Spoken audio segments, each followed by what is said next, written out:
আসসালামু আলাইকুম, আশা করি আপনারা সবাই ভালো আছেন। অটোক্যাড বাংলা টিউটোরিয়ালে আপনাদের সবাইকে স্বাগতম। অটোক্যাড সফটওয়্যারটি সম্বন্ধে আমরা প্রায় কম বেশি সবাই জানি। অটোক্যাড সফটওয়্যারটি দিয়ে আমরা 2D 3D ড্রয়িং খুব সহজেই করে ফেলতে পারি। অটোক্যাডের পূর্ণ কোনো রূপ নেই। অটো মানে অটো, ক্যাড এর পূর্ণ রূপ হচ্ছে কম্পিউটার এইডেড ডিজাইন। শুধু ড্রয়িংই নয়, আপনি যে কোনো গ্রাফিক্স ডিজাইন, ফটোশপ সব কিছু আপনি অটোক্যাডে করতে পারবেন। যে কোনো এরিয়া ক্যালকুলেশন, ভলিউম ক্যালকুলেশন সব কিছুই আপনি অটোক্যাড থেকে খুব সহজেই করতে পারবেন। অটোক্যাড সফটওয়্যারটি বহুল প্রচলিত হওয়ার কারণ হচ্ছে দুইটি, একটি হচ্ছে অ্যাকুরেসি এবং আরেকটি হচ্ছে স্পিড।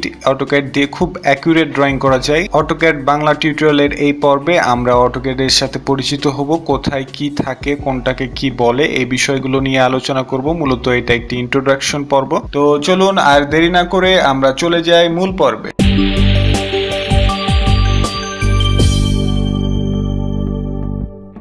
অটোক্যাড সফটওয়্যারটা ইনস্টল করার পরে আপনি এই স্ক্রিনটা পাবেন। এটা হচ্ছে অটোক্যাডের ইউজার ইন্টারফেস। ব্ল্যাক যে এরিয়াটা দেখছেন এটার নাম হচ্ছে ড্রয়িং এরিয়া।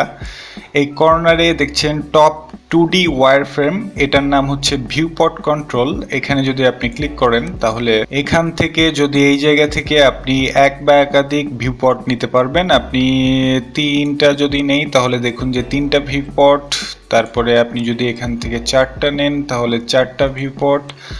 তো আমরা অতটা নিব না, আমরা একটাতেই ড্রয়িং করব, সুতরাং আমরা এই ভিউপট কন্ট্রোলটা সিঙ্গেল রাখবো। সব কর্নারে যে এ বাটনটা দেখছেন এটার নাম হচ্ছে অ্যাপ্লিকেশন বাটন। এখানে ক্লিক করলে আপনি কিছু অপশন দেখবেন, new, open, save, save as. আমার মনে হয় যে আপনি এই সব অপশনগুলোর কাজ নাম দেখেই বুঝতে পারছেন। বাকি অন্যান্য সফটওয়্যারের সাথে এই অপশনগুলোর মিল রয়েছে, সুতরাং এগুলো নিয়ে কথা বললাম না। উপরের যে এই লাইনটা দেখতেছেন এইটার নাম হচ্ছে কুইক অ্যাক্সেস টুলবার। এখানে যে অপশনগুলো রয়েছে এটা হচ্ছে new, open, save, save as. এখানে যেগুলো দেখালাম এগুলোই এখানে আইকন রূপে এখানে দেওয়া আছে। এটার নাম হচ্ছে কুইক অ্যাক্সেস টুলবার। আপনি যদি এই কুইক অ্যাক্সেস টুলবারের কোনো অপশন যদি আপনি রিমুভ করতে চান তাহলে এখানে ক্লিক করে এখানে যে অপশনগুলো রয়েছে এগুলো ক্লিক করে দিলে আসলে এই অপশনগুলো ওখানে থাকবে না, কিংবা আপনি যদি আবার টিকচিহ্ন নিয়ে আসেন তাহলে ওই অপশনগুলো ওখানে দেখাবে। আর এই যে এই জায়গাটা দেখছেন অটোক্যাড 2013 ড্রয়িং 1, এটা হচ্ছে টাইটেল বার। এখানে অটোক্যাড আপনি যে ভার্সনটা ব্যবহার করছেন সেটা দেখাবে এবং আপনি যে নামে আপনার ড্রয়িংটা সেভ করবেন সেটা এখানে শো করবে। তার ডান পাশে এই যে এই বারটা, এটার নাম হচ্ছে ইনফরমেশন সেন্টার। আপনি যদি কোনো টপিক নিয়ে কথা বলতে চান বা কোনো টপিক নিয়ে আপনি জানতে চান তাহলে আপনি এখানে টাইপ করে সেই টপিক সম্বন্ধে জানতে পারবেন। আর এখানে হচ্ছে সাইন ইন। আপনার অটোডেস্কে যদি আপনার কোনো অ্যাকাউন্ট থাকে তাহলে আপনি এখানে সাইন ইন করে রাখতে পারবেন। অটোক্যাডের কোনো লেটেস্ট ভার্সন আসলে কিংবা অটোক্যাডের নতুন কোনো কিছু আসলে এখানে নোটিফিকেশন আকারে আপনাকে এটা শো করবে। তারপরে নিচের যে রোটা দেখছেন হোম, ইনসার্ট, অ্যানোটেট, এগুলোর নাম হচ্ছে ট্যাব এবং এই ট্যাবগুলোর আন্ডারে রয়েছে প্যানেল। এই পুরোটাকে বলা হয় রিবন। এই draw panel, modify panel, layers, এগুলো সবগুলো হচ্ছে প্যানেল এক একটা এবং এগুলো হচ্ছে ট্যাব। আপনি যদি কোনো ট্যাব কিংবা প্যানেল অ্যাড কিংবা রিমুভ করতে চান তাহলে এই যে ফাঁকা জায়গাটা রয়েছে এখানে রাইট ক্লিক করবেন, তাহলে এই উইন্ডোটা আসবে।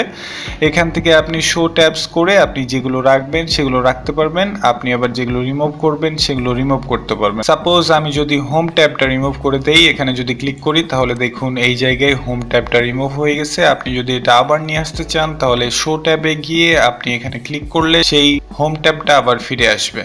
কিংবা আপনি নিচে যে প্যানেলগুলো রয়েছে এগুলোও আপনি রিমুভ বা অ্যাড করতে পারেন। এখান থেকে শো প্যানেলসে গিয়ে আপনি এখান থেকে রিমুভ কিংবা অ্যাড করতে পারেন। ওকে, এইটা দেখছেন এটার নাম হচ্ছে ভিউ কিউব। এটা মূলত 3D ড্রয়িং এর জন্য ব্যবহার করা হয়। এখান থেকে আমরা বিভিন্ন এলিভেশন কিংবা টপ, বটম বিভিন্ন ভিউ আমরা এখান থেকে দেখতে পারি। এটার নাম হচ্ছে ভিউ কিউব।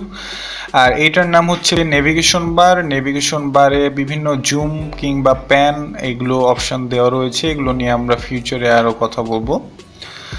আর নিচে লাইনটা দেখছেন এটার নাম হচ্ছে অ্যাপ্লিকেশন স্ট্যাটাস বার।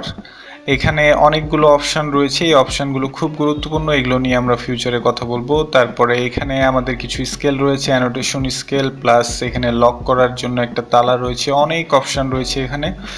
আর আমাদের মেইন যে আসলে আমাদের হেড কমান্ড বার, এটা হচ্ছে আমাদের খুব গুরুত্বপূর্ণ একটা অপশন। এখানে আমরা যদি কোনো কিছু অটোক্যাডে আমরা যাই করি না কেন, এটা এখানে আমাদের শো করবে। এবার আসি ওয়ার্ক স্পেস নিয়ে কিছু কথা বলি। এই যে আপনার উপরে যে এখানে ওয়ার্ক স্পেস রয়েছে, এই ওয়ার্ক স্পেসে আপনি যদি ক্লিক করেন তাহলে আপনি দেখবেন চারটা option: drafting and annotation, 3D basics, 3D modelling, AutoCAD classic. এই দুটো অপশন মূলত প্রথমটা 3D basics, civil ইঞ্জিনিয়ারিংদের 3D drawing করার জন্য ব্যবহার করা হয়, এবং মেকানিক্যাল ড্রয়িং করার জন্য 3D মডেলিং মূলত ব্যবহার করা হয়।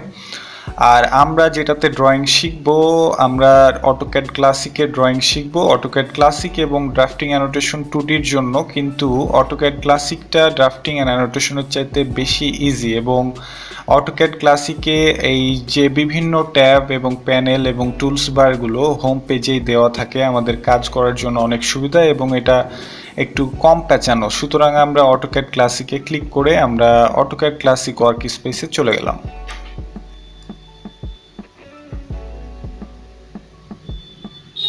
এইটা হচ্ছে আমাদের অটোক্যাড ক্লাসিক ওয়ার্ক স্পেস, আমরা এটাতেই মূলত কাজ করব। উপরে যে এই যে অপশনটা দেখছেন, এটা ড্রাফটিং অ্যান্ড অ্যানোটেশনে থাকে না, এই বারটার নাম হচ্ছে মেনু বার। এই মেনু বারের অনেক কাজ রয়েছে, মেনু বার থেকেই মূলত আমরা সব কিছু শো করি কিংবা হাইড করি। তারপরে নিচে যে বারগুলো দেখছেন, এগুলো হচ্ছে এক একটা টুল বার, এটা স্ট্যান্ডার্ড টুল বার, এগুলো হচ্ছে স্টাইল টুলবার, প্লাস এটা ওয়ার্ক স্পেস দেওয়া আছে এখানে, এটা হচ্ছে ড্র টুলবার, এটা হচ্ছে মডিফাই টুলবার। এখানে বিভিন্ন ধরনের টুলবার রয়েছে, এই টুলবারগুলো ব্যবহার করেই আমরা ড্রয়িং করব। আর এখানে দেখুন এক্স এবং ওয়াই নামের একটা অক্ষ দেওয়া রয়েছে, এটার নাম হচ্ছে ইউজার কোঅর্ডিনেট সিস্টেম, সংক্ষেপে এটার নাম হচ্ছে ইউসিএস আইকন। এটা মূলত এক্স এবং ওয়াই অক্ষ হিসেবে কাজ করে। আমরা যদি 3D করতাম তাহলে এখানে আরেকটা এক্সট্রা অক্ষ থাকতো, সেটা হচ্ছে জেড। যেহেতু আমরা আপাতত 2D করছি, সেহেতু এখানে শুধুমাত্র এক্স এবং ওয়াই অক্ষ দেওয়া রয়েছে। তো ভবিষ্যতে আমরা আরও বিস্তারিত কথা বলবো। আজকে এ পর্যন্তই। ভালো থাকবেন, সুস্থ থাকবেন, ধন্যবাদ সবাইকে।